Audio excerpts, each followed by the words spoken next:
परसों एक आदमी मेरे से मसला पूछ रहा था कि अगर कोई आदमी 14 फरवरी को अपनी ज़ौजा को, अपनी बीवी को, जो लीगल बीवी है उसको अगर फूल पेश कर देता है तो क्या हर्ज है? अल्लाह अकबर। तबीयत तो चाहती है कि कोई हर्ज ना हो और दिल चाहता है कि इसमें हर्ज नहीं होना चाहिए, लेकिन ये 14 फरवरी को जो फूल दिया है ये 13 या 15 को क्यों नहीं दिया? क्या फर्क है इस बात में?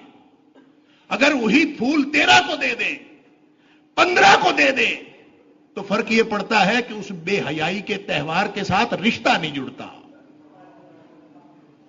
तो जब इसका मतलब यह हुआ कि हम जब 14 फरवरी को कोई भी मियां बीवी आपस में इजहार मोहब्बत करते हैं किसी भी तरह का, तो इसका मतलब पता क्या है कि अल्लाह ने जो पाकीज़ा और मुकद्दस रिश्ता बनाया है ना, उसको हमने बेहयाई के साथ जोड़ दिया।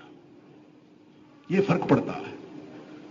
लिहाजा टूट जाएं वो हाथ जो वैलेंटाइन डे के नाम पर फूल देते हैं, यह बेहतर है इस बात से कि ईमान रुखसत हो जाए। हमने समझा ही नहीं अल्लाह के कुरान को। वल्लाहु यालमु व अंतुम ला तालमून। अपनी अक्ल इस्तेमाल ना किया करो जब अल्लाह के कुरान की बात आए, जब अल्लाह के रसूल सल्लल्लाहु अलैहि वसल्लम के फरमान की बात आए तो अपनी अक्ल इस्तेमाल ना किया करो, बल्कि ईमान से और ईमान के नूर से उसको देखा करो कि अल्लाह क्या चाहता है, अल्लाह के रसूल सल्लल्लाहु अलैहि वसल्लम क्या चाहते हैं। अल्लाह तुम्हारे रिश्ते बचाना चाहता है, अल्लाह तुम्हारी अक़दार बचाना चाहता है, अल्लाह तुम्हारा हया बचाना चाहता है, अल्लाह तुम्हारा ईमान बचाना चाहता है। लिहाजा अगर बचाना है तो फिर इन सब से बचना है।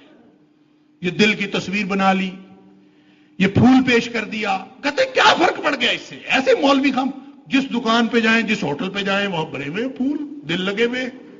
क्यों? आशिकों का त्योहार आ रहा है।